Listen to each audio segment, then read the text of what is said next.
Muchas gracias, Lili. Un placer nuevamente reiterarles mi agradecimiento por la invitación a este evento y justo vamos a aperturar este Congreso Regional de Estudiantes de Economía de la Macrorregión Norte, Huaraz 2021, con ese tema, la verdad, tan interesante que han propuesto los chicos que han organizado este evento, retos económicos post-pandémicos, ¿no? Recuperación, crecimiento económico y desarrollo sostenible en el Bicentenario. Temas sumamente importantes que vamos a compartir, algunas reflexiones, como bien indicaban, con la información más actualizada posible, con un análisis reflexivo para poder entender qué nos están diciendo los números de la economía y qué retos pues, tenemos desde nuestro rol de estudiantes, y Lady hacía la precisión de que no solamente hay estudiantes de economía en este foro, sino también de otras especialidades de contabilidad, de administración, en realidad de todo lo que tiene que ver con las ciencias empresariales, es para todo, para toda empresa, para toda unidad productiva, el entorno de negocios es clave, ¿no? E incluso yo diría para todo el país. Así que empecemos a ir revisando el primer tópico que tiene que ver con la recuperación de la economía. ¿Se está recuperando o no se está recuperando la economía post pandemia? Bien, lo primero que tenemos es que el mundo nos está indicando de que sí se viene recuperando la economía mundial. Vamos a un ritmo cercano al 6% de crecimiento de la economía mundial. Ojo, esto hay que tenerlo en cuenta, que esto es una especie de rebote, ¿no? La economía mundial cayó fuertemente el año pasado, en el 2020, producto de la pandemia, ¿no? Cerca de poco más de 3%. En general, las restricciones que implementaron los diversos gobiernos para buscar contener la pandemia, en muchos casos lamentablemente no se logró, pero fueron necesarias para ello, ¿okay? Por lo tanto, eso hace que la base de comparación sea baja y por lo tanto los números que vamos a ver en este 2021 pueden sonar altos, ¿no? Pero la sensación en general es que el crecimiento o la actividad económica se está acercando a lo que era el 2019. Ese es el parámetro con el cual debemos medir los números con respecto al 2019, ¿no? Pero vamos a ir haciendo algunas precisiones al respecto. La economía mundial, digamos, con la reapertura que hubo a raíz de cierto control sobre la pandemia, pero sobre todo con el proceso de vacunación. Creo que el inicio del proceso de vacunación entre septiembre y octubre a nivel mundial abre una oportunidad importante para una rápida recuperación de la economía, y a eso se agrega las políticas de estímulo que han venido implementando diversos países, ¿no? Principalmente los más grandes, ¿no? Estados Unidos, la Unión Europea, ¿no? Japón, China, en general, digamos, han sido los paquetes más potentes, y eso no solamente beneficia a esos países, sino beneficia en general a todo el mundo. Así que eso es algo importante, ha permitido acelerar el ritmo de recuperación a estas alturas. A estas alturas, la percepción en el mundo es que la economía mundial viene creciendo a un ritmo mayor al que se esperaba en enero. Esa es una buena noticia, ¿no? Recordemos que nosotros, desde el punto de vista del Perú, somos una economía globalizada, insertada en la comunidad internacional, pero también somos como un pequeño velero en medio del océano, ¿no? Cuando las aguas están relativamente calmas, nos basta con nuestros propios esfuerzos, ¿no? Con nuestra política económica, ¿no? Con esos dos grandes brazos que tiene la política económica, que son la política monetaria y la política fiscal, para con esos brazos impulsarnos y avanzar. Pero cuando las aguas están agitadas, ¿no? y los vientos van en diversas direcciones, pues muchas veces, por más esfuerzos internos que hagamos, pues nuestra pequeña embarcación termina yendo en la dirección en la que va el mundo. Así que eso es importante tenerlo en cuenta a la hora de analizar la economía peruana. ¿Okay? La buena noticia es que el mundo, decíamos, estos vientos están soplando a favor y están soplando cada vez más fuerte. Así que esa es una oportunidad importante, ¿no? Estados Unidos, crecimiento que uno podría estar esperando, se acerca al 6,8. Hoy día ha sido la reunión del Banco Central de Estados Unidos, la Reserva Federal, y han elevado la proyección de crecimiento de Estados Unidos a 7%. ¿No? Eso es un ritmo para Estados Unidos bastante alto. Vean que viene de una caída de 3,5 el año pasado, o sea que en realidad ya es un nivel que supera el nivel prepandemia, ¿no? El paquete definitivamente de estímulo económico del presidente Biden ha marcado la diferencia, está moviendo la aguja de un crecimiento más rápido para Estados Unidos. Estados Unidos es nuestro segundo principal socio comercial, así que ahí tenemos un tema importante, ¿no? Y demanda mucho de nuestros productos, sobre todo los de prenda de vestir, que han estado muy golpeados por el tema de la pandemia. La eurozona con un crecimiento poco más del 4%, ahí también las noticias son positivas, el ritmo de vacunación va relativamente rápido, el turismo poco a poco empieza a abrirse, eso es una buena noticia para la industria, que ha sido una de las más castigadas durante la pandemia, y la economía empieza a caminar. Ya incluso el día de ayer se empezó a financiar este plan de recuperación COVID-19 para este año 2021, ¿no? La Unión Europea ha colocado 20.000 millones de euros en bonos para obtener ese financiamiento necesario para inyectarlo nuevamente a la economía. Y para que vean el grado de confianza, y por eso es importante analizar los mercados financieros, la demanda por estos bonos europeos ha sido 7 veces la oferta, ¿no? Un poco más incluso de 7 veces la oferta. Entonces demuestra un fuerte apetito, demuestra confianza en que la economía europea se va a recuperar a buen ritmo en el futuro. El primer país beneficiado, que ya tiene un plan de reactivación aprobado por la Comisión Europea, es Portugal, pero seguramente en las próximas semanas vamos a tener información respecto de qué otros países más van a empezar a ser asignados estos fondos para una recuperación más sostenida de la economía europea.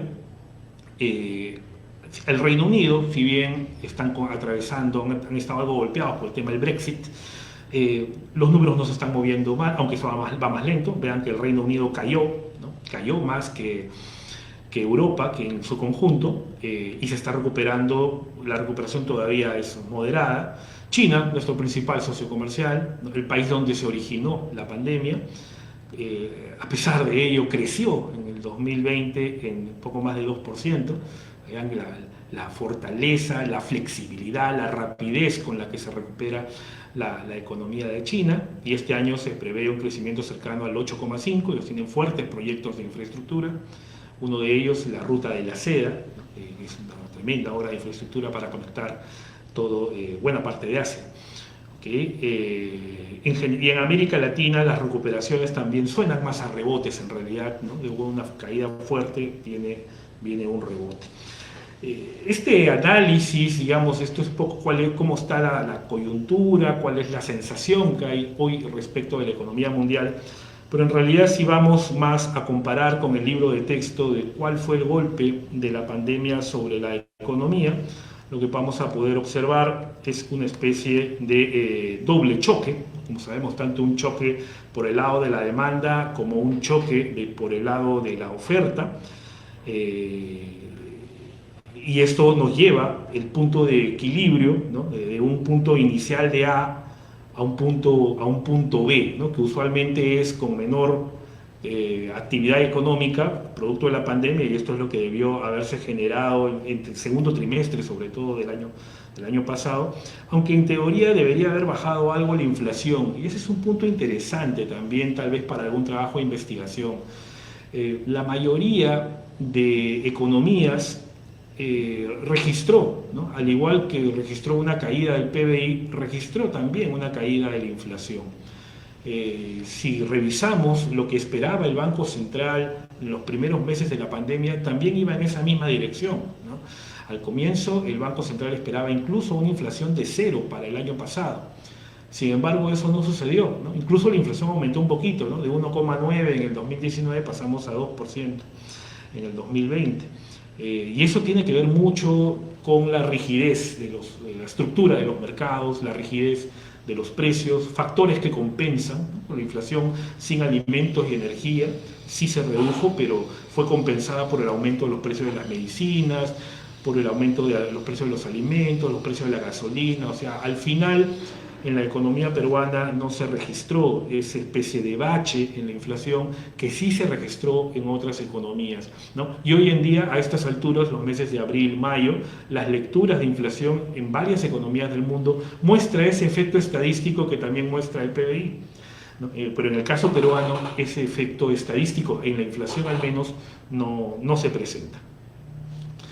A raíz de todo este enfoque de cómo está la situación mundial, es importante revisar la composición de nuestro comercio exterior, ¿no?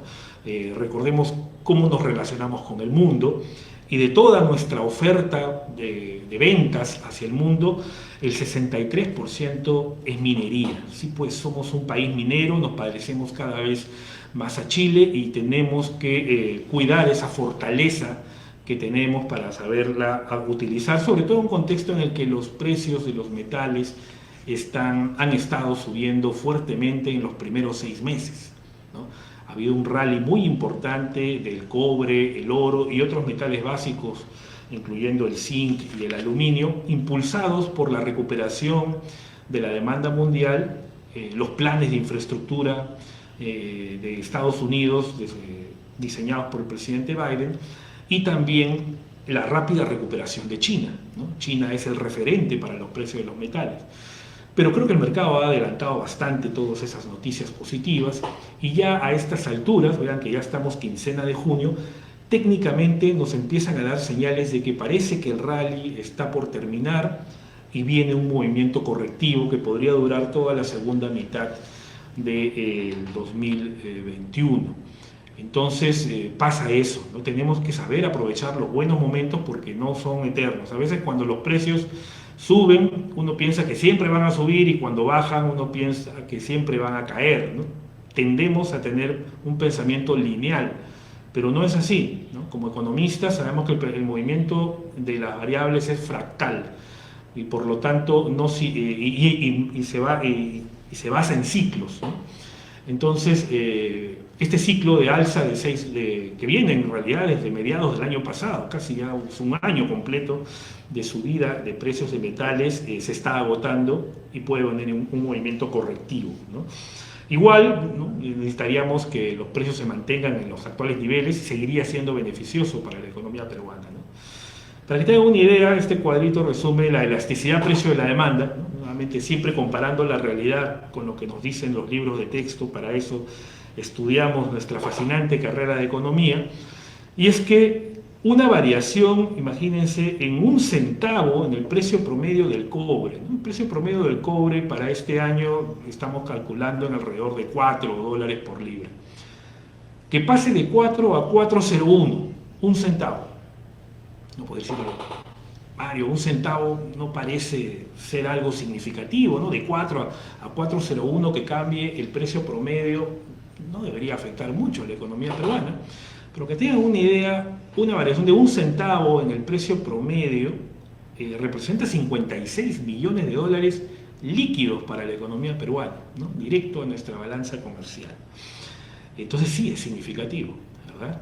Sí, es significativo. Igual, ¿no? Una variación en el caso del oro, el precio del oro está alrededor de $1.850, digamos, 1.850 en la actualidad, ¿no? Si de 1.850 sube a 1.860, no parece mucho, porque estamos en una escala de 1.800 a 50 a 60, son $10, pero esos $10 representan más de 60 millones de dólares de ingresos para la economía peruana. Entonces sí es bastante significativo. Por eso millones de dólares de ingresos para la economía peruana. Entonces sí es bastante significativo. Por eso tenemos que ser muy cuidadosos cuando se analiza el sector minero.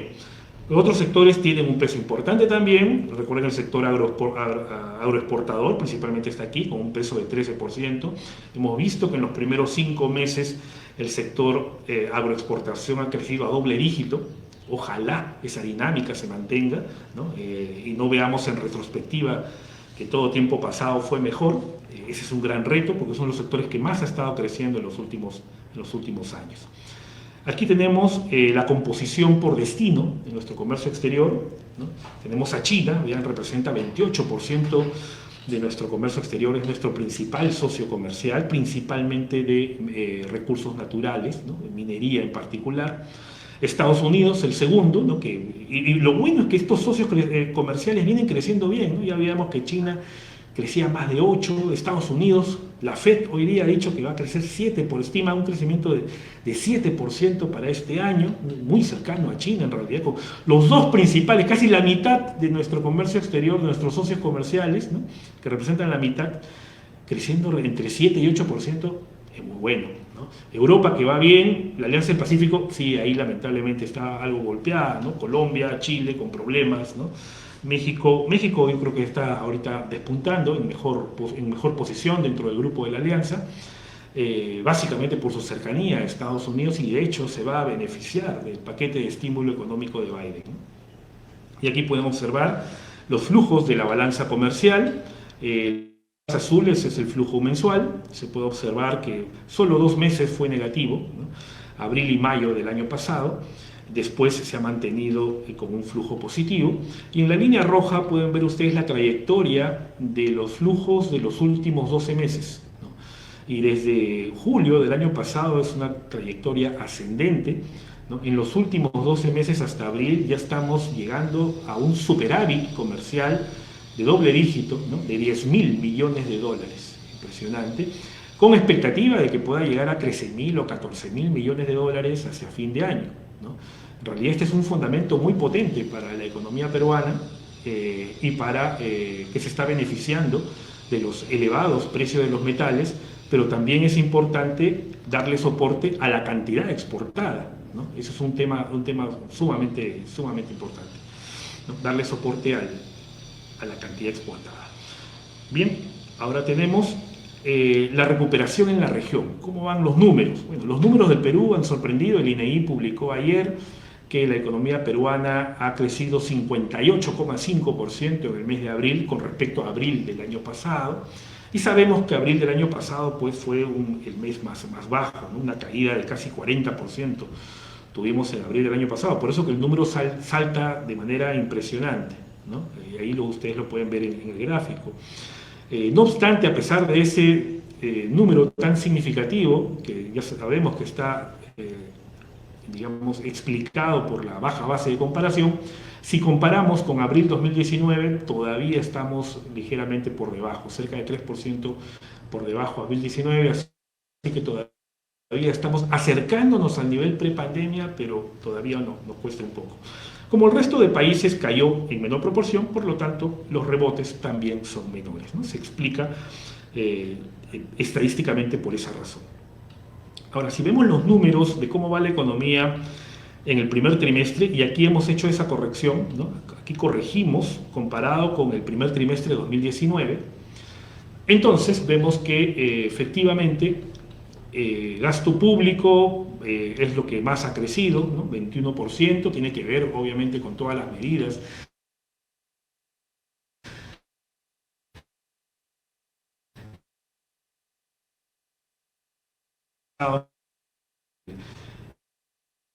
principalmente, ¿no? Y gasto en bienes y servicios, ¿no? La inversión sorprendió, ¿no? Con un crecimiento de 17% por encima de lo que fue el primer trimestre de 2019, ¿no? Demuestra una recuperación bastante rápida de la confianza empresarial, de las expectativas de los emprendedores sobre todo. Y yo diría que también nos da una lectura adicional, que es que el aparato productivo no terminó dañándose significativamente, ¿no? Definitivamente hay un daño porque hay empresas que puedan haber quebrado, pero la rápida recuperación, ¿no? La recuperación en esa magnitud nos hace señalar que en términos generales el aparato productivo peruano no ha sufrido una contracción, porque básicamente ahí el tema fue más de demanda que de oferta, ¿no? Demanda interna, el consumo en realidad debió haber caído, ¿no? Esperaba una caída del consumo, porque cayeron los dos variables claves que explican el consumo, ¿no? Recuerden el principio de restricción presupuestaria, ¿no? Todo ingreso se destina al consumo y al ahorro, ¿no? Y sobre eso lo que explica el consumo es el empleo y el ingreso. y ambos han caído, ¿no? Ambos cayeron con datos hasta el primer trimestre, aunque en mayo han mostrado alguna sorpresa. Ahora vamos a comentar algo sobre eso. Con la caída que tuvo el empleo de cerca de 15% y el ingreso en cerca de 10% al primer trimestre, uno podría haber esperado que el nivel de consumo privado también se contraiga. Sin embargo, algo que logró compensar aparentemente esta situación han sido la mayor disponibilidad de fondos que han tenido las familias, ¿no? Sea por los bonos otorgados por el gobierno, como por los retiros, ¿no?, de las cuentas de CTS y de fondos de pensiones que fueron autorizados, una parte por el gobierno, otra parte por el Congreso, ¿no? Y esto en la práctica ha compensado la dirección, la intensidad con la cual uno podría haber esperado la contracción del consumo, así que el consumo aparece prácticamente en el mismo nivel del 2019. Ahí el PBI también, y bueno, y las variables de volumen de importación y exportación sí todavía les cuesta seguir recuperándose, ¿no? Están dentro de ese proceso. Si vemos a nivel de sectores primarios, o sectores no primarios en general, el que más rápido se recupera es construcción, con datos al primer trimestre. Esto es que priorizar en la reactivación post-pandemia es construcción, porque es el sector que está vinculado a la inversión, porque es el sector que tiene mayor efecto multiplicador sobre el empleo y sobre el ingreso, así que es el sector que debe seguir siendo priorizado y no debe contraerse, ¿no? Más bien, hay que dar soporte para que siga la dinámica del sector construcción. Hay muchas medianas y pequeñas empresas encadenadas dentro de ese sector y permite una recuperación más rápida. De hecho, si uno revisa por qué otras economías se han recuperado rápidamente, casi todas, diría, lo han hecho en base al sector construcción. Todos los planes de reactivación incluyen un porcentaje importante destinado a infraestructura, ¿no?, incluyendo este plan de recuperación post-COVID que les comentaba de la Unión Europea. También incluye un fuerte contenido de inversión en infraestructura, porque por ahí pasa una recuperación sostenida, ¿no? Sistema financiero que estuvo impulsado por el programa de otorgamiento de créditos con garantía estatal, ¿no?, conocido como Reactiva. Sector farmacéutico, el sector telecomunicaciones, ¿no?, que con todo ese tema de la pandemia fue uno de los pocos sectores que no se contrajeron, más bien la demanda se elevó, ¿no? Justamente nuestras necesidades de conectividad aumentaron a raíz de la pandemia, y la demanda también por, obviamente, contar con todos los dispositivos, laptops, tablets, ¿no?, celulares en buen estado, ¿no? No obstante, hay otros sectores que todavía se están quedando, ¿no? Algunos de transporte, prendas de vestir y turismo, por ejemplo, son los últimos tres que están dentro de este ranking y muestran todavía rezagos significativos con respecto a la recuperación que muestran otros sectores. Entonces aquí lo que vemos es que, si bien en promedio la economía peruana también se está recuperando, va en la misma dirección que el resto del mundo, no lo está haciendo. Necesita ayuda importante para poder nivelarse con el resto, y hay otros que sí, hay otros que ya han tomado una dinámica, y es importante asegurar que esa dinámica continúe, ¿no? Pero también es necesario ver los que se están quedando atrás. Algunos indicadores de más corto plazo. Tenemos aquí el PBI electricidad sin minería, es uno de los indicadores más usados. El PBI de todos los sectores económicos, el que tiene mejor R cuadrado, mejor grado de correlación con el conjunto de la actividad económica, es electricidad, ¿no? Y aquí le neteamos minería para que muestre el comportamiento más estructural, más vinculado a demanda interna, ¿no?, de electricidad. Y estos barras que están rojas son comparando con el 2019 para evitar ese problema de la base estadística de comparar con el 2020. Entonces nos muestra un comportamiento mucho más fino, mucho más real de lo que estamos viendo, ¿no? Y vean, a mayo, un crecimiento de PBI de 2,7, ya incluso desde los primeros meses de este año dejó el terreno negativo, y ya la mayoría de meses está por encima del 2019, es una buena noticia. La otra es el consumo interno de cemento, que está creciendo a doble dígito, en línea con lo que comentábamos del sector construcción, así que eso también es sumamente positivo. Si vamos por el lado de la inversión pública, tenemos aquí la evolución de los gobiernos regionales, ¿no? El grado de ejecución enero-mayo, esto sí está comparado con el 2020, ¿no? Con enero-mayo 2020, ¿no? Y aquí también se observa que la velocidad de ejecución de los gobiernos regionales no es uniforme, ¿no? Hay unos que están ejecutando de una manera más veloz el presupuesto y otros que se están quedando, ¿no? A ver, veamos en el caso de Ancash. El caso de Ancash está ligeramente por debajo de media tabla, ¿no? Todavía se puede hacer un esfuerzo adicional para elevar la velocidad. El ranking a nivel de gobiernos regionales viene liderado por la región Callao, Pasco y Tumbes, ¿no? Que son los que más rápidos, y los que más están quedando, Tacna, Piura e incluso el mismo Lima. Si hacemos el mismo análisis por el lado de los gobiernos locales, las municipalidades, ¿no? También aquí aparece Ancash poco por debajo de media tabla y viene siendo liderado más bien por Huancavelica, Lambayeque y Puno. Recuerden que esto es comparando enero-mayo 2021 contra enero-mayo 2020, y quienes están quedando incluso Callao contra perdón negativo, hay temas de ejecución, Madre de Dios, Lima también con algunos problemas en el ritmo de ejecución, mientras que otras municipalidades sí lo vienen haciendo a ritmos más elevados. Este es un factor importante que está jugando a favor en el 2021. En el 2020 era todo lo contrario, la inversión pública estaba jalando para abajo, ¿no? Por todas las restricciones de la pandemia. En el 2021, por el contrario, vemos que tanto la ejecución de inversión pública de gobiernos regionales y gobiernos locales está jugando a favor, está contribuyendo a impulsar la economía, ¿no? Y eso en buena medida es un punto, creo, muy importante de gestión, ¿no? Del actual ministro Waldo Mendoza, que está limando todas estas cañerías que hay para que no solamente el financiamiento fluya, sino sobre todo el ritmo de ejecución, ¿no? A través de los contratistas, con el apoyo de la Contraloría, se mantenga en un ritmo acelerado, bien ejecutado y sin casos de corrupción. Complementando la inversión pública, hay que recordar que también es sumamente importante dar señales para que la inversión privada también contribuya a ese crecimiento. En el mundo de la inversión, más o menos el 20% es de origen del sector público y el 80% es del sector privado. Entonces es importante, y en general, en conjunto, la inversión es lo que permite efectivamente sostener el empleo. Entonces aquí hay un conjunto de proyectos que ya están en camino, que están ongoing, que están en proceso de ejecución.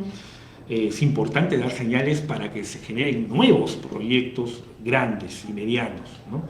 Y ese es el punto en el cual nos encontramos actualmente, ¿no? El punto de cautela, el punto medio, ¿no? El ojo del huracán, en donde los empresarios, los emprendedores están a la expectativa de saber cuáles son esas señales que van a permitir que la inversión en su conjunto siga avanzando en el Perú.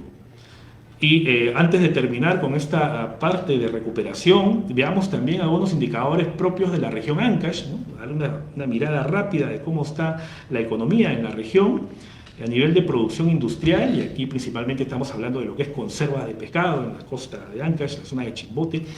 Quinto mes consecutivo de aumento, y va bastante bien, es una buena noticia. La producción minera, más o menos, ¿no? Vemos ahí uno de los principales protagonistas es Santa Mina. A nivel de producción, la minería ha estado por debajo de lo que se esperaba en términos generales, ¿no? A comienzos de esta presentación hablábamos de que los precios se han recuperado. Sí, los precios sí se han recuperado, pero el volumen ha estado a un ritmo relativamente bajo. Esperemos que en los próximos meses ese volumen ojalá se siga recuperando. Producción agropecuaria viene bien, ¿no? Agrícola creciendo 10%, ¿no? Entre enero y marzo, este es el primer trimestre, principalmente por mayor producción de arroz, que es uno de los principales cultivos de la región. Pecuario, todavía ahí ligeramente negativo. El crédito también refleja definitivamente, como en todas las regiones del Perú, la aplicación del programa de créditos con garantía estatal, ¿no? Tanto reactiva como los distintos FAES, ¿no? El FAE MIPE, por ejemplo, el FAE Turismo. Así que ahí la mayoría en el crédito, casi en todas las regiones, está creciendo a doble dígito. Los depósitos también, ¿no? Curioso, los depósitos también muestran un aumento significativo, y aquí en caso de los depósitos diría que hay dos factores que explican este comportamiento, ¿no? El primero tiene que ver con un menor consumo, ¿no? La gente, sobre todo del lado de las personas que no han perdido el empleo, que siguen trabajando, cuyos sueldos se sigue depositando en sus cuentas de ahorro, pero cuyo nivel de gastos, pues lógicamente es menor que antes de la pandemia. Entonces se acumula, hay una especie de ahorro que es un consumo futuro, ¿no? Gastos no realizados, y a eso se agrega los retiros que han habido de CTS, de fondos de pensiones, donde una parte se ha destinado al consumo, pero buena parte también de esos saldos están estacionados en cuentas de ahorro, entonces terminan por elevar los saldos de esas cuentas, ¿no? Y ya hemos comentado un poco inversión pública, cómo va. Vamos a la segunda parte de esta presentación. Ya hemos visto cómo se recupera el mundo y se recupera el Perú, cuál es la intensidad y los niveles, y también nos hemos percatado de que esa recuperación no es homogénea, que hay sectores que lo han hecho más rápidos que otros y hay otros que necesitan ayuda.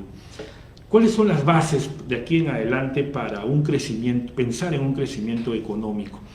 Y al hablar de crecimiento económico es importante pensar en la capacidad que tenemos para crecer, ¿no?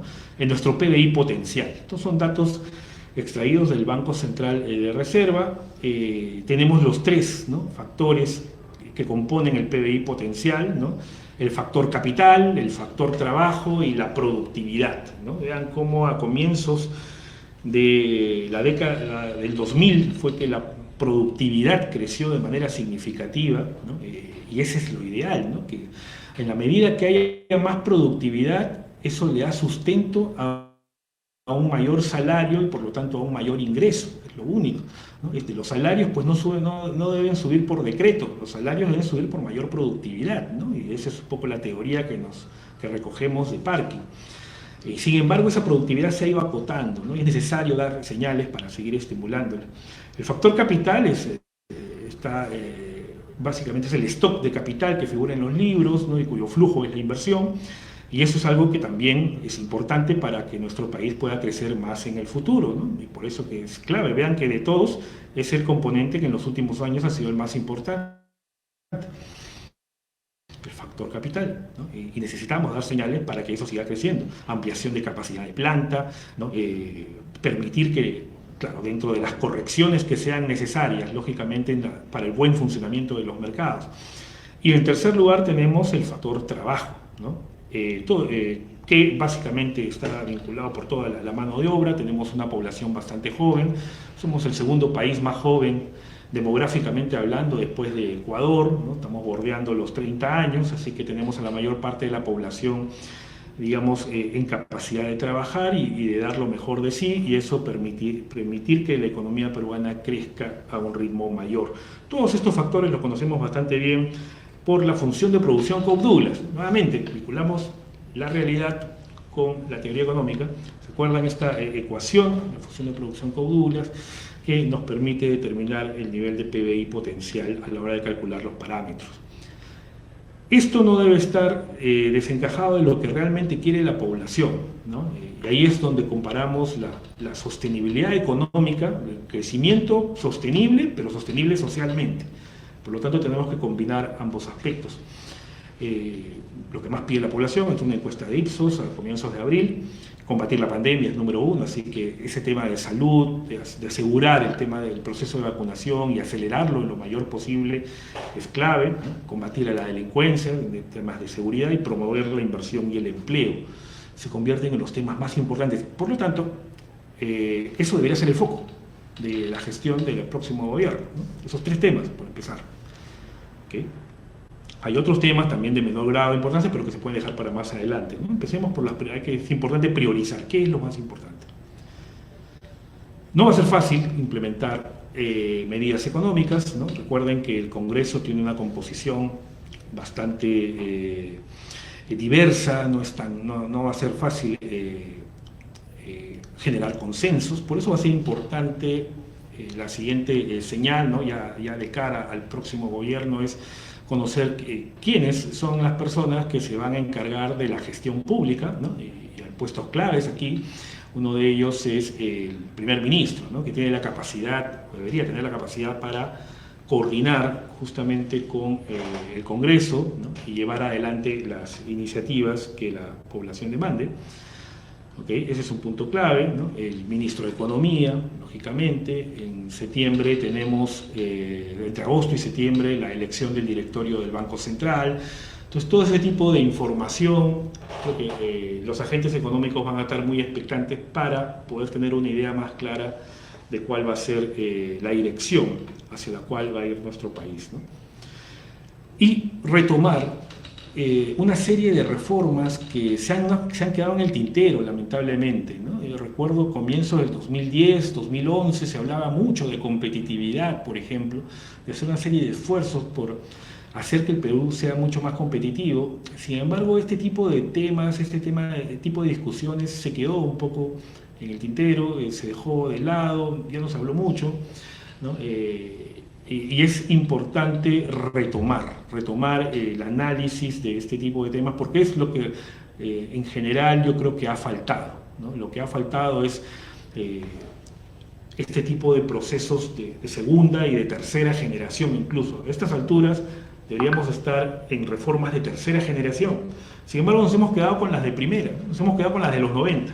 Y hemos hecho uno que otro ajuste, pero sin pasar a la fase 2, a la segunda etapa, ¿no?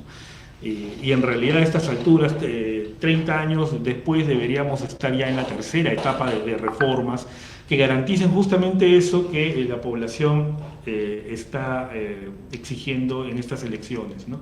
Sostenibilidad social, ¿no? Por ejemplo, impulso al emprendimiento, ¿no? En términos de información, capacitación, apoyo técnico, ¿no? Un ciclo de inversión en infraestructura. Esa era nuestra carta, ¿no? Deberíamos estar creciendo mucho más fuerte, esa era nuestra gran carta. Sin embargo, lamentablemente, por todos estos temas de corrupción, ¿no? Con el caso Odebrecht y todo ello, una serie de proyectos importantes se quedaron un poco en el tintero, ¿no?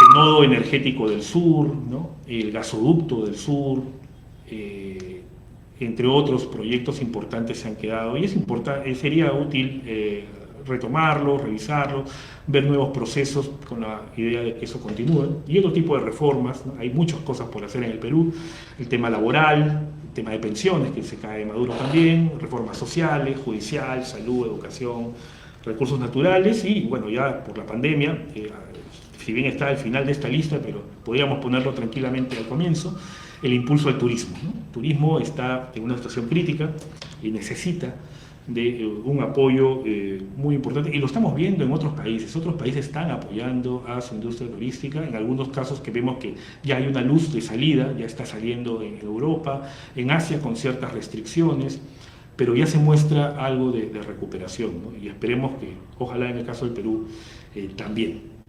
Importante precisar que todas estas opiniones son a título personal, ¿no? Así que mi empleador queda totalmente exonerado, eximido de toda responsabilidad respecto de estos análisis que estamos haciendo para este Congreso Regional de Estudiantes de Economía, Coreco Huaraz 2021. Planteamientos económicos, bueno, de cara a las dos posiciones, ¿no? De Fuerza Popular y Perú Libre, tenemos... En el caso de Perú Libre ha habido una cierta mutación de los planteamientos económicos, han estado variando a lo largo del tiempo. Es importante saber con cuál de todos nos vamos a quedar. Así que aquí presento una serie de temas, ¿no? Un resumen de los temas más importantes desde el punto de vista económico, ¿no? Que es importante que cada uno de ustedes, como estudiantes de economía, de contabilidad y administración, debatan en sus círculos internos, los contrasten con los que dicen los libros de texto, aprendamos de lo que nos dice la teoría económica, aprendamos de nuestra propia historia y aprendamos también de las experiencias que estamos viendo en países vecinos. ¿no? Tenemos el ideario, tenemos el plan bicentenario, muy similar al ideario con algunas variaciones, con mayor foco, por ejemplo, en la reforma agraria, ¿no? Y tenemos lo que hemos llamado los Frankenomics, ¿no? Las últimas planteamientos del asesor económico Pedro Franke, ¿no? Que va más, es un lineamientos más moderados respecto de los dos primeros. ¿Okay? Eso lo podemos conversar si gustan en las preguntas, puede ser bastante interesante. Uno de los puntos claves es si es necesario o no cambiar la Constitución. Como veíamos en los planteamientos, en las necesidades, en los reclamos que hace la sociedad, no figura dentro de las prioridades. Hay temas más importantes que hacer, pero como toda norma siempre es perfectible, ¿no? Y probablemente es necesario ahí realizar algunos ajustes, ¿no? Recordemos que, sobre todo en el lado del régimen económico, hay puntos que son claves y que han permitido que la economía peruana pueda crecer y desarrollarse en los últimos 30 años, ¿no? No de una manera, tal vez después de 30 años como nos hubiera gustado, hubiéramos deseado, pero creo que no es un tema propiamente de Constitución, sino de que nos hemos quedado en no realizar las reformas que debieron hacerse en su momento, como las que comentábamos hace unos minutos, ¿no? La reforma de segunda generación y la de tercera, ¿no? Pero hay puntos que son importantes, como la economía social de mercado, el rol subsidiario del Estado, ¿no? El Estado promotor, un Estado supervisor, la libre iniciativa privada, el trato igualitario a la inversión en su conjunto. Ambas, digamos, en esta segunda vuelta han habido propuestas de cambios constitucionales con matices, pero sí hay propuestas de ambos lados respecto de modificaciones, que siempre, como digo, toda norma es perfectible. El tema es si es necesario cambiarla en su totalidad, ¿no? Y tal vez no es un tema de normas, yo creo que el Perú tiene suficientes leyes, pero sí, tal vez el tema principal es la gestión, o sea, es un tema de personas más que de normas, ¿no? Porque financiamiento hay, en buena medida, el hecho de que hoy en día se cuente con financiamiento es resultado, ¿no?, de las medidas que el Perú ha estado implementando en los últimos 30 años, ¿no? Recuerdo que a comienzos de los 90 el principal problema era que no había dinero. El principal problema, no hay dinero. Entonces, por más que las leyes estén bien hechas, que la gente sepa qué hacer, el cuello de botella era no hay financiamiento, no hay dinero. Esa era la restricción más importante a comienzos de los 90. 30 años después, esa no es la restricción ahora, ¿no? Hay dinero, ¿no? Hay dinero, hay normas también, está la Contraloría, que ahora tiene un papel mucho más protagónico, ¿no?, a la hora de la ejecución del gasto público. Así que, por lo tanto, el problema está en la tercera variable, en las personas, ¿no? Es necesario que las personas tengan incentivos para cumplir adecuadamente su función pública, ¿no?, para no ceder a la corrupción, que tengan incentivos en términos de que estén bien remunerados, de que haya una supervisión efectiva, ¿no?, y que se cumplan realmente los objetivos sociales. O sea, no es tan complejo, pero sí es importante tener la voluntad de hacerlo, ¿no? Y sobre todo a escala nacional. Ahí vamos con este comentario.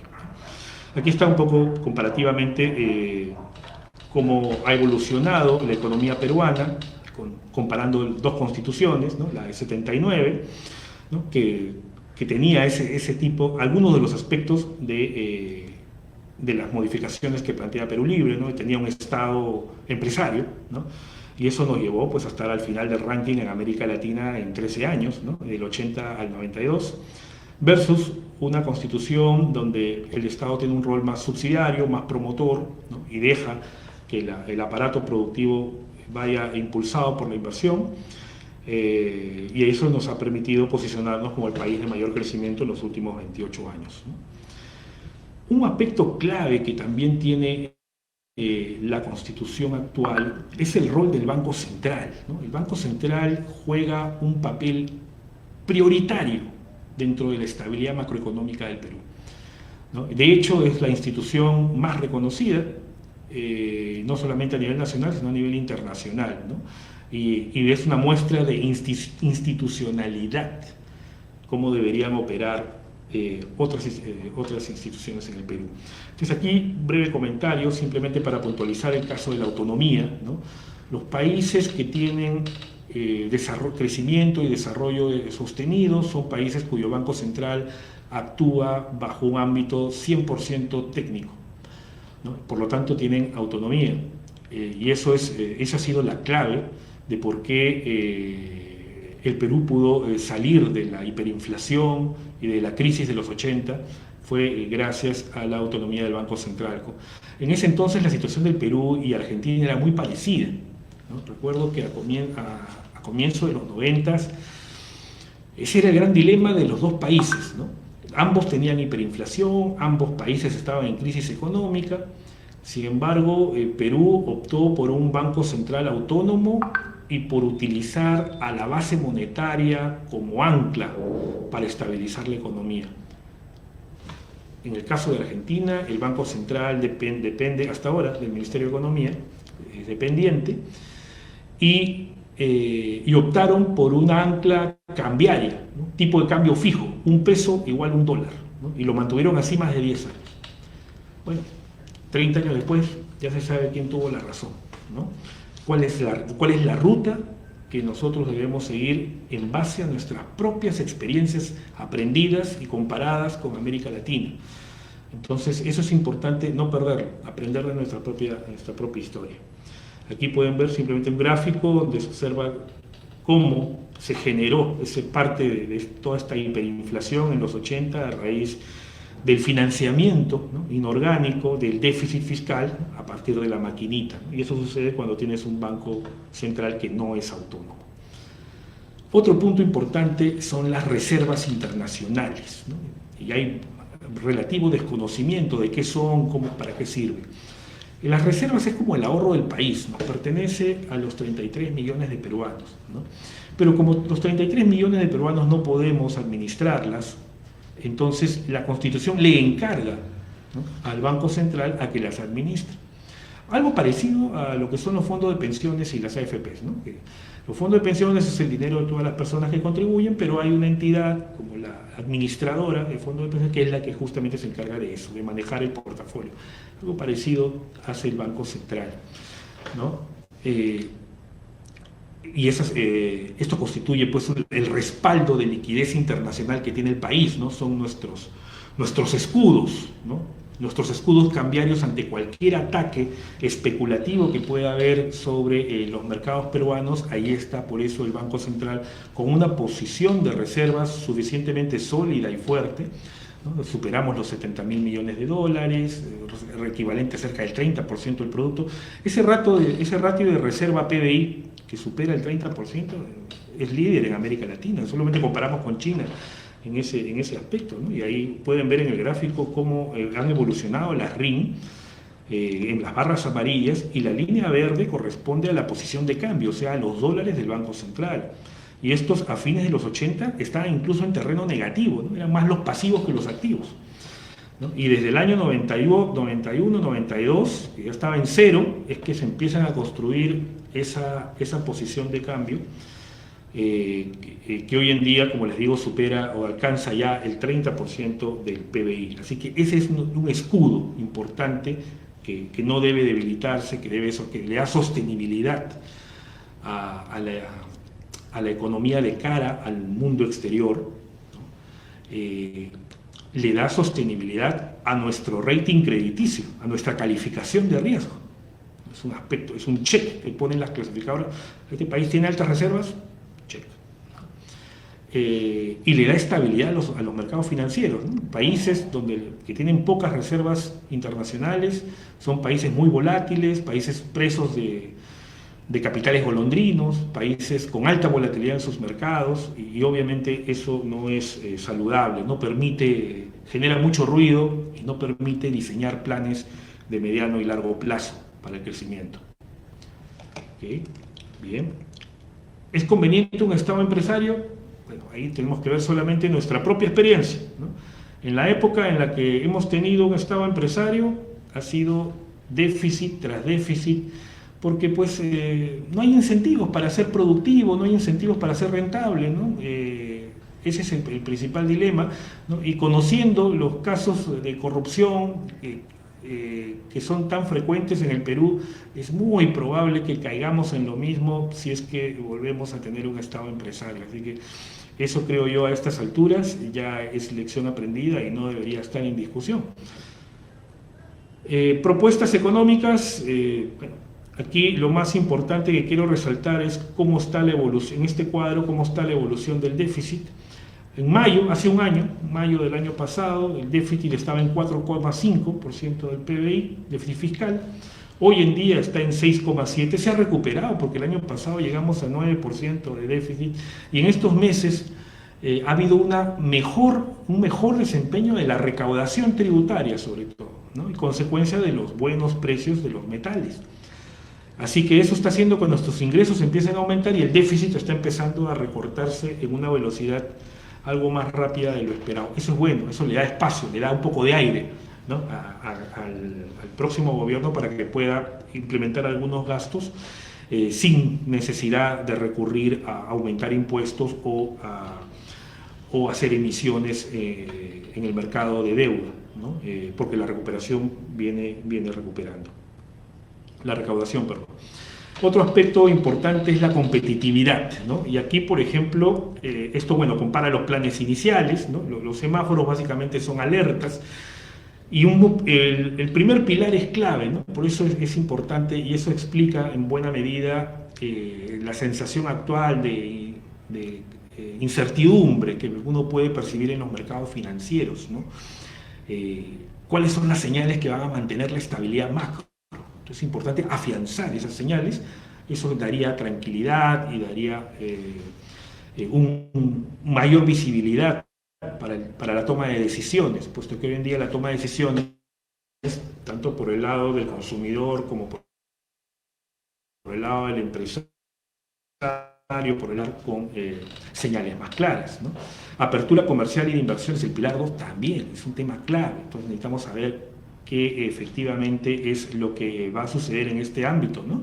Había anunciado revisión, por ejemplo, de los TLC, pero hay que ver algo más de grado de detalle, hasta qué punto. Por ahí se había hablado también de restricción de importaciones, sin embargo después el asesor Franke mencionó que no. Entonces hay muchos discursos en direcciones, algunos contrapuestos.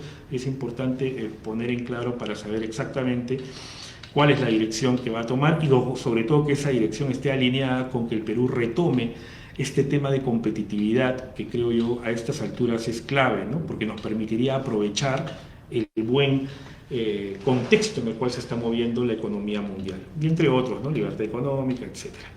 Bien, vamos al último punto, y con esto cerramos esta presentación, sobre el desarrollo sostenible de cara al bicentenario, nuestros 200 años, ¿no? Estamos cumpliendo 200 años, ¿no? Este gráfico muestra la serie de PBI de estos 200 años, construido gracias al gran trabajo de nuestro finado profesor Bruno Seminario de la Universidad del Pacífico, quien lamentablemente hace unos días nos dejó, pero que hizo un gran trabajo de recopilación de series históricas, empalmar estas series para poder tener una idea de cómo ha evolucionado la economía peruana en los últimos 200 años. Y uno de los mensajes claves aquí es que no hay sostenibilidad económica sin sostenibilidad social, ¿no? Todo va a pasar necesariamente por tener un buen plan que sea creíble, que sea sostenible socialmente, para que la economía pueda caminar y para poder empezar a acumular esos cheques. Faltan, pero eso creo que hay consenso, todos estamos de acuerdo en ello. Y esa sostenibilidad social pasa por cómo volver a generar más empleo, porque no puede haber sostenibilidad social si es que no se genera empleo, ¿no? Y los niveles de empleo pues todavía están algo golpeados, ¿no? Bueno, acá en la primera columna vemos los niveles de empleo en Lima, ¿no? A manera de referencia, pues la información más fresca, que están por debajo del nivel de la pandemia. Felizmente que el dato de mayo, que ha sido publicado ayer, ha dado, digamos, ha reflejado ahora, ¿no? Después de que los primeros 4 meses es decepcionante los datos, mayo ha salido bien, y eso ha permitido que la tasa de desempleo baje de 15 a 12, Ahora, 12% tampoco, también es alto, ¿no? Es la tasa más alta desde abril del año pasado, ¿no? Debería estar en la mitad, ¿no? Otros países ya están en la mitad en términos de tasa de desempleo. Nosotros recién nos hemos quedado colgados como que en 15% y recién en mayo a bajar, ojalá que siga bajando. Y en el gráfico de la derecha tienen la evolución del empleo del sector privado a escala nacional, ¿no? En base a las planillas electrónicas de SUNAT. Esta data la recopila el Banco Central y muestra pues que sí, efectivamente, todavía a nivel nacional estamos por debajo del nivel prepandemia. Las barras rojas son comparadas con el 2019. Entonces estamos cerca de 5% a nivel nacional por debajo del nivel prepandemia y 9% por debajo del nivel prepandemia en el caso de Lima en particular. O sea que nos muestra que por diferencia la economía de las regiones se ha recuperado de una manera más rápida que la economía de Lima, que todavía está más golpeada, ¿no? En general, el nivel de ingreso también se ha deteriorado. El ingreso promedio está 10% por debajo de lo que estaba antes de la pandemia. Entonces, estos números, sí, pues todavía no, en la medida que no se recuperen de manera rápida y sostenida, van a seguir afectando el consumo y por lo tanto la demanda interna. Recuerden que el consumo es el componente más importante de la demanda. Y todo ello se refleja en un entorno en el cual el reto es doble, ¿no? Por recuperar el empleo para generar sostenibilidad social, pero en un contexto en el que la pobreza, y lo confirmó el INEI, ha subido 10 puntos, ¿no? Ya estamos en 30% de pobreza. Entonces es tremendamente retador desde el punto de vista, un plan de sostenibilidad social que sea potente, que permita crear empleo de manera sostenida y eso a su vez que permita ir reduciendo otra vez la pobreza del nivel actual de 30% lo más rápido posible. Lo que nos dice la teoría económica que la única manera de crear empleo sostenido es en base a la inversión. No hay otro mecanismo, ¿no? Se han ensayado ya todos los mecanismos para crear empleo, pero el único que permite crear empleo de manera sostenida es la inversión.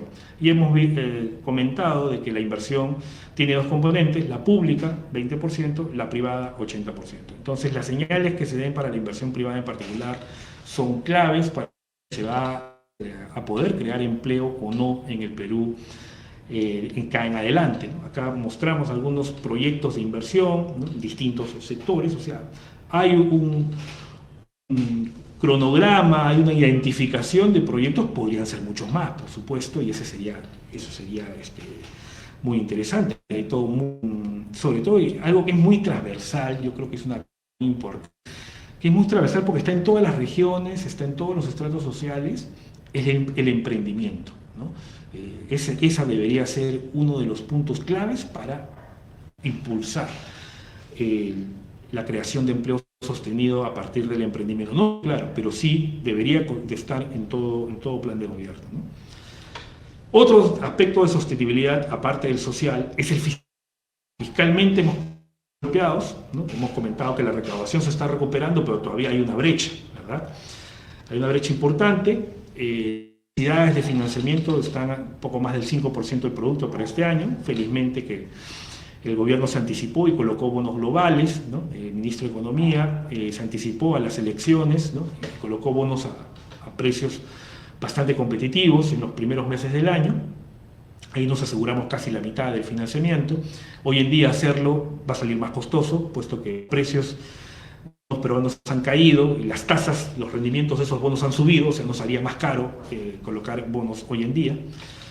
¿Okay? Por eso que el ritmo de emisiones se ha frenado un poco, se ha reducido, porque el entorno, los mercados financieros peruanos están muy golpeados y no resulta conveniente. No obstante, tenemos también depósitos, todavía quedan depósitos del sector público, cerca de 10% del PBI. Solo por la pandemia nos hemos gastado cerca de 4 puntos de PBI en depósitos. O sea, estábamos en 14 antes de la pandemia, hemos bajado a 10, todavía hay, pero claro, no se puede gastar todo porque hay recursos que están comprometidos y siempre es bueno tener ahí un colchón, ¿no? Para cualquier eventualidad. No hemos salido todavía de la pandemia, se habla de una tercera, qué sé yo. Pueden haber situaciones en el camino, por eso es importante administrar esos recursos. Vamos a las clasificadoras de riesgo que están cortas, están viéndonos con detalle si vamos o no vamos a poder pagar nuestros compromisos de deuda en el futuro. ¿no? El ratio deuda-PBI ha subido, ¿no?, de casi 26 a 35% del PBI, y el umbral que tenemos para nuestra clasificación de riesgo es 40, ¿no? Si nos pasamos de 40, ya estamos en otro, digamos, nos pueden castigar con una reducción de la calificación, aunque a estas alturas ya el mercado se ha adelantado, ¿no? Ya cuando uno ve el comportamiento de los bonos peruanos, por ejemplo, el seguro, ¿no?, el seguro de bonos, que se conoce como Credit Default Swap, ese seguro cotiza igual que el de México, ¿no? Y el de México es un peldaño por debajo de Perú, ¿no? O sea, el mercado ya asumió que las clasificadoras nos van a bajar el rating crediticio, ¿no? Entonces, y bueno, los últimos comentarios de las clasificadoras, Moody's hizo un comentario ayer también preocupante, ¿no?, sobre Congreso fraccionado, ven orientación de próximo gobierno podría ser populista, débil. The Economist también sacó algo al respecto. Entonces, el escenario se va un poco, parece, más por el lado de una reducción, a no ser que se presente de compromisos de deuda, de crecimiento económico, y eso basado en un plan de sostenibilidad social. O sea, el reto es sumamente potente, va a ser muy retador realmente mantener nuestro rating crediticio BBB+, que es el más alto después de Chile en la región. Es el más alto después de Chile en la región. El único país al cual hasta ahora no se le ha cambiado el rating crediticio es el Perú, en la región. Así que eso pende de un hilo, ¿no? Acá algunos otros datos que mostramos sobre sostenibilidad fiscal, cómo ha bajado el ratio de deuda pública, la comisión de ventas, hasta el 2005, incluso en promedio estábamos por encima del 47%, cerca del 50%, ¿no?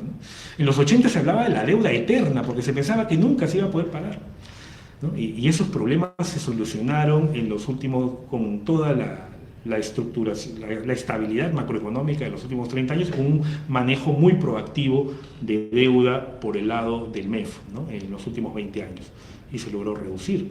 Ahí está el umbral de 40%, ahí pueden ver, ahí, Chile y Perú, ahí estamos los dos, por debajo de 40, rating crediticio más bajo porque su ratio, ¿no? Y es lo que les comentaba, ¿no? Tenemos este BBB+, a mayo del, ¿no?, solo bajo de Chile, y eso que a Chile ya le bajaron, ¿no?, por todas las protestas sociales, el cambio en la Constitución, le bajaron, pero todavía está alto, ¿no? Nosotros estamos en observación, ¿no? México está con perspectiva negativa, ¿no?, está con rojo. Colombia, Paraguay, Brasil, y luego países del ALBA, ¿no?, Bolivia, Ecuador, Argentina, Venezuela, que tienen las calificaciones de riesgo muy deterioradas, ¿no?, están al final de la tabla. Bien. Finalmente, ¿cómo está el tema del tipo de cambio? Que es la variable termómetro de la economía peruana, ¿no? Es decir, una variable que es la que más sensible a todos los choques, sean internos o externos, es el tipo de cambio. Aquí mostramos, ¿no?, las barras para arriba son depreciación, o sea, la moneda pierde valor; barras para abajo, apreciación, es cuando la moneda gana valor, o sea, cuando baja el tipo de cambio, el sol es más débil. Cuando el tipo de cambio, el sol es más débil. Desde la segunda vuelta, ¿no?, los últimos 11 días, estamos en el quinto lugar, la quinta moneda que más pierde valor desde la segunda vuelta, ¿no? Hay otras monedas de países emergentes como el rand sudafricano, el florín húngaro, ¿no?, el peso colombiano, ¿no?, que han perdido más valor, pero nosotros estamos ahí, ¿no?, estamos entre los que más pierden valor desde la segunda vuelta.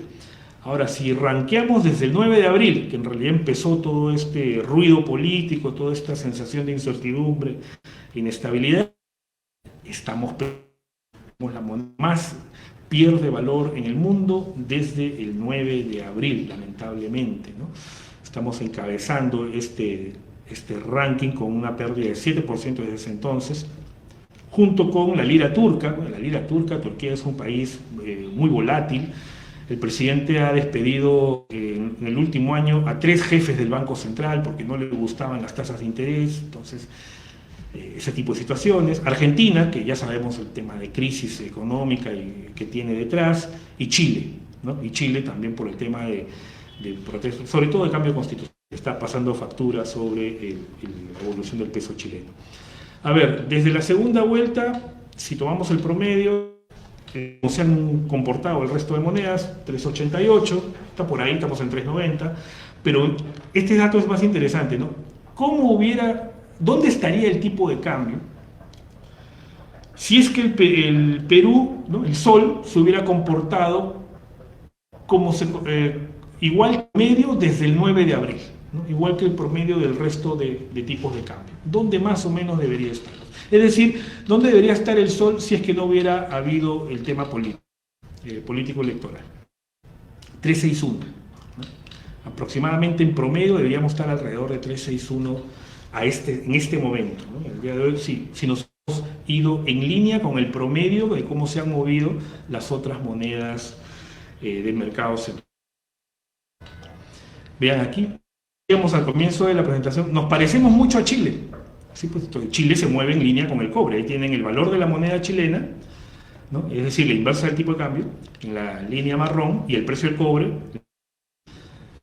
Y si nos estamos pareciendo, ¿no? Digamos, porque somos un país que el 63% de sus ventas son mineras y que el cobre representa el 40% de todas nuestras ventas, ¿por qué no vamos en línea con el cobre? ¿No? Claramente hay un divorcio ahí y nos estamos nosotros yendo en sentido contrario. Nuestra moneda está perdiendo valor, ¿no? Una diferencia bien significativa con el precio del cobre y bien significativa con el peso chileno. Estamos yendo para otro lado.